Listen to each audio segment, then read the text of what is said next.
Okay, this is probably being uploaded around the time of FNaF's 8th anniversary, so I will just say happy anniversary.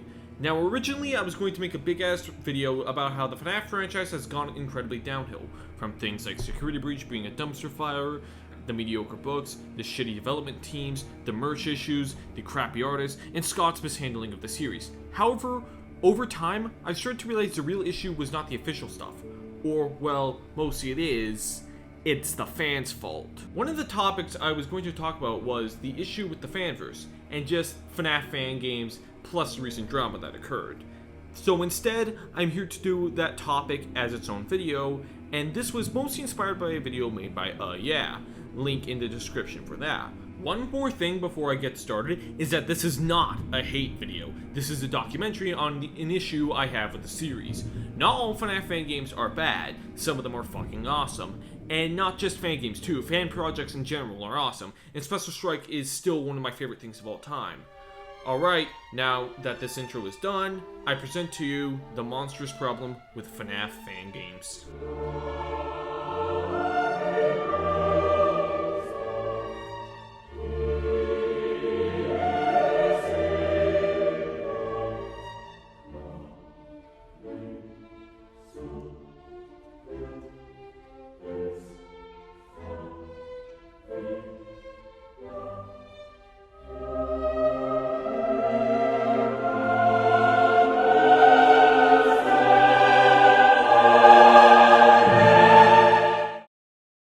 Now, what is a fangame?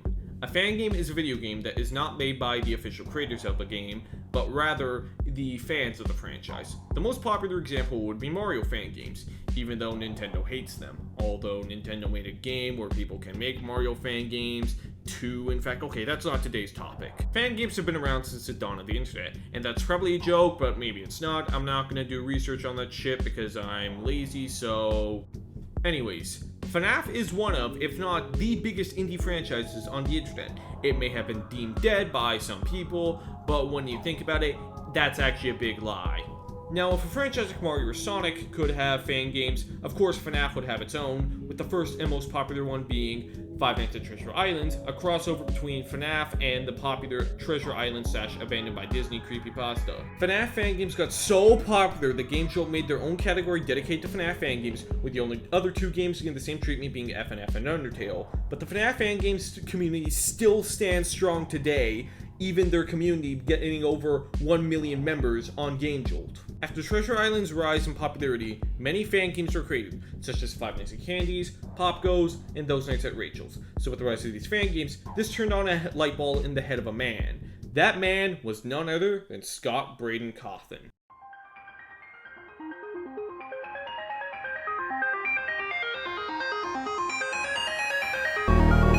On August 22nd, 2020, the Fanverse initiative was announced. This was an announcement where Scott Cawthon announced that he would be publishing FNaF Fangames, sort of like what Sega did with Sonic Mania, by hiring well-loved fangame developers to work on officially licensed games. Sure, Sonic Mania was an original game, and the Fanverse is more so for spin-offs, but if you squint, they are kind of similar. Anyways, the devs picked for this job were Kane Carter, Emil Mako, John Chrome, Nixon, and Phil Moore. By the way, Phil, mind explaining to me why I got banned from your Discord, you fuck? These devs were already well loved in the FNaF community, and were tasked to make games relating to their already existing franchise, with a remake of Pop Goes and the Joy of Creation, a sequel to Five Nights at Candy's and Flumpties, and a full-on remake of FNaF 1 from the ground up. Now, of course, with fame comes infamy, and each of these devs were involved in their own controversy. However, I will not be talking about these devs' controversy. You can find other YouTubers who go more into depth over this shit. I will be talking about controversies surrounding the Fanverse, because an idea that was believed to cause peace and harmony has caused more chaos and drama in the community than it should have. Now, I will be talking about a few things here, but there were 3 incidents involving the Fanverse. However, the first one, the John Chrome incident, will not be talked about here. Reason being, it's mostly been dealt with, and I don't think people care about it anymore, and it's been sort of done to death. By the way, if you've already known everything about these controversies, and you don't want to hear a small YouTuber talk about shit you already know about, I include timestamps where I will talk about the third topic. Now with that said, let's start off with the Gilliam drama.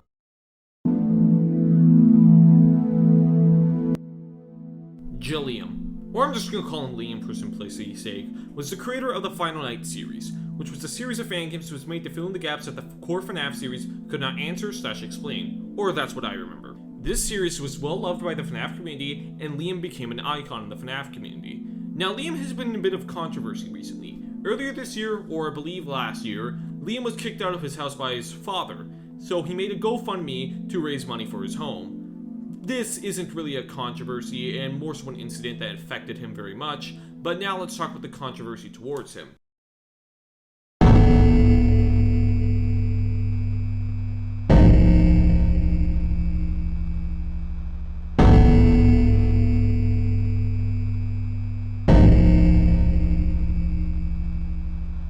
When the Fanverse was created, Liam thought about getting his own game in there.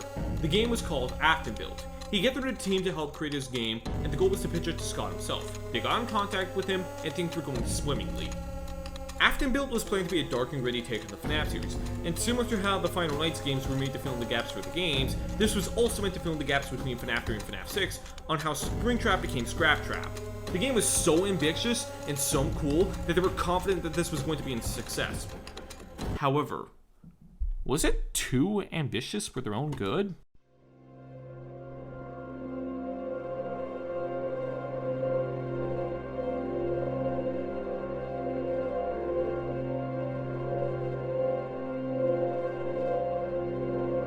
Earlier this year, Liam's game was rejected by Scott. There are many reasons why people think this had happened, with one of them that I heard was because it was so edgy, and since Security Breach was PG as hell, they had to cut it because, want to be more family friendly, whatever.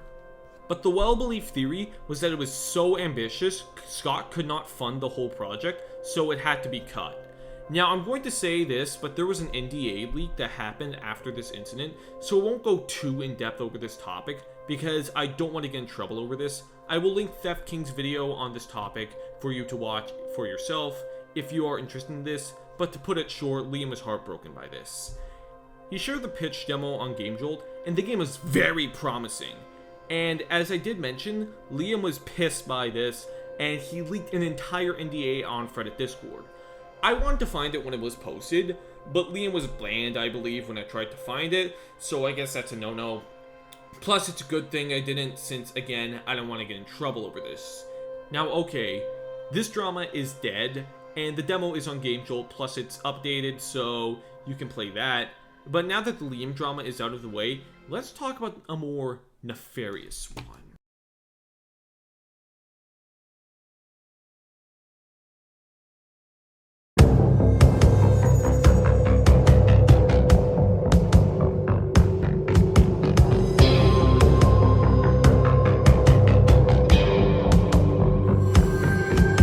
About a month ago, a twit longer was posted on the Day of the Beast, June 10th, exposing a group chat that was being ran by 3 people: Ramanov, Meculus, and Ultra Knight. 3 well-known and popular devs in the FNaF Fangame community were secretly working in private to gather information and stuff on Fangames, big or small, in order to mass leak them. The group has been dubbed the Pear.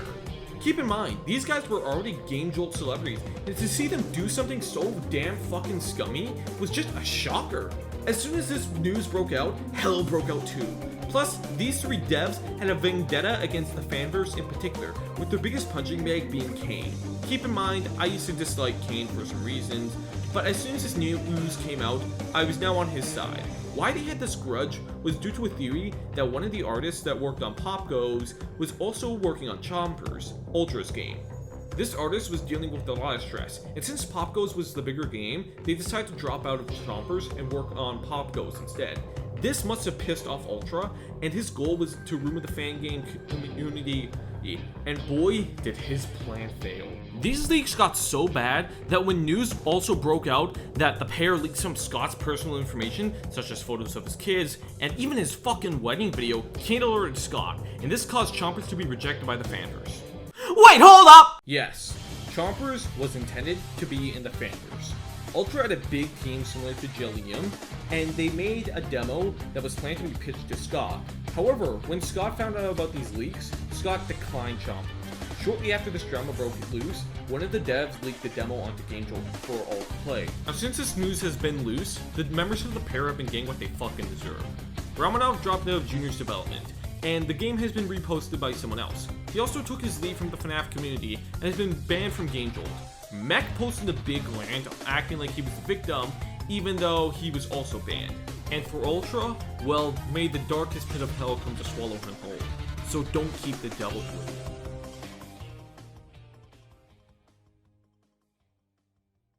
Before we do move on, I'm actually friends with one of the devs for a relatively big fan game that fell victim to the Pear. That being FNaF World of Resurrection.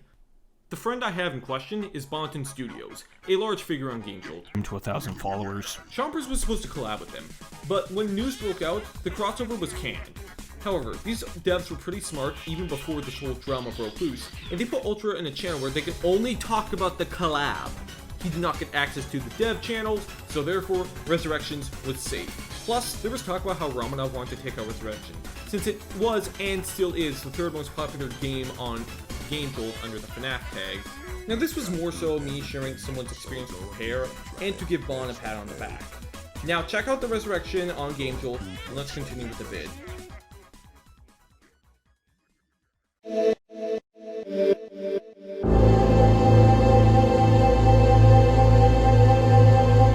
Now that I've shared all the drama that everyone knows about, here's the reason why I don't like FNaF Fangames that much anymore. The Fanverse has opened the gate for FNaF devs to make their games, so it's become a dog-eat-dog world, with devs battling each other on whose game should get in and who should not. And the issue is, so many people are coming together to make these big teams that I feel like they should be making an actual indie game. This is mostly just to get into the Fanverse. Maybe I'm wrong, and these are just people who want to make FNaF Fangames out of passion, but too many games are getting cancelled left and right because they're too big for their own good, and just to get that Fanverse name slapped onto them. See what drama this has caused? People leaking information that should not be leaked, all because you cannot get into a stupid initiative? Just bruh. And now, it's time I share a story.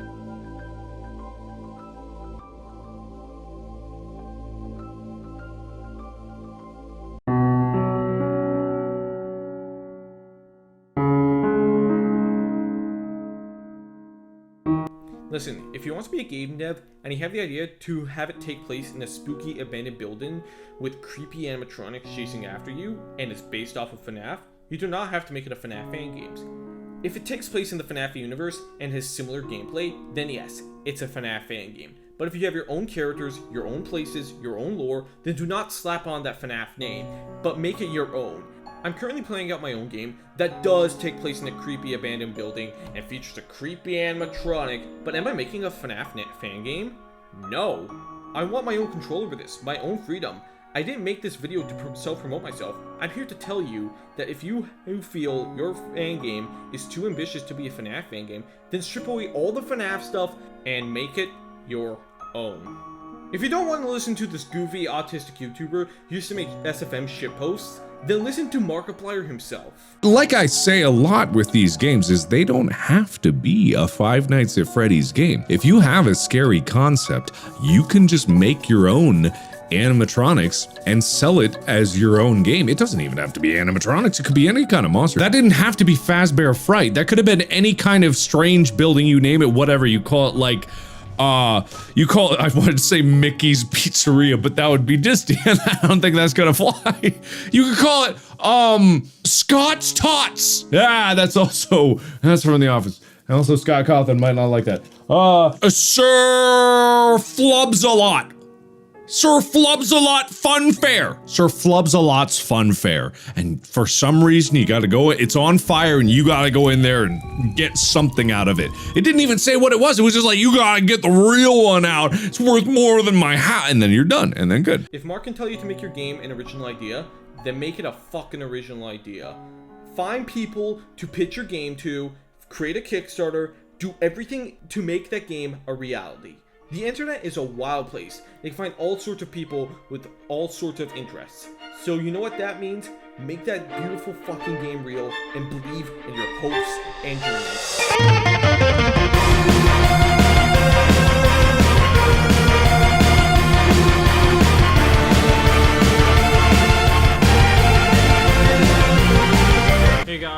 intro perk here. I just want to say thanks for watching the whole video. Sorry if I sounded a little bit stuttery and you can hear things around my house. I just stutter a lot when speaking, and I don't really have the best microphone, so it kind of sounds like shit. This is my first like actual documentary video that I made, so yeah. But if you are seeing this, thanks for watching again. I just want to say, and please share this around. It's not really about like clout or anything. It's more so like, oh, spread the word. I'd like the clout, but I don't really give a shit. I'm just putting this on the internet because, you know, I want to share my views. This may go under the YouTube algorithm. Again, these topics have kind of been done to death by YouTubers, mostly the FNaF community, but I just want to share, put my hat in, share my 2 cents, you know. But other than that, a little message for my subscribers. I just want to say, I'm no longer going to be making FNaF-based content for I don't know how long. Maybe I will, maybe I won't, but I was going to announce that in that rant, but now it's kind of become this, so I'm just going to say FNaF-based content is done. I'm going to be focusing on original works. I'm going to be doing a lot of cool shit, but mostly writing books. I'm going to try and get that done throughout the summer, hoping soon. I don't know, but it'll be done, and I'm hoping you guys will check around if you don't really care about FNaF. Well, if you care about FNaF and you don't really care about my original works, it's okay, but I'm just sharing this. But other than that, again, thanks for watching this project. This was just made because I wanted to share some views and stuff. I'm hoping you all are having a good day and have a good fucking summer. So I will see you all around, maybe make some video updates. But for now, peace out, gamers.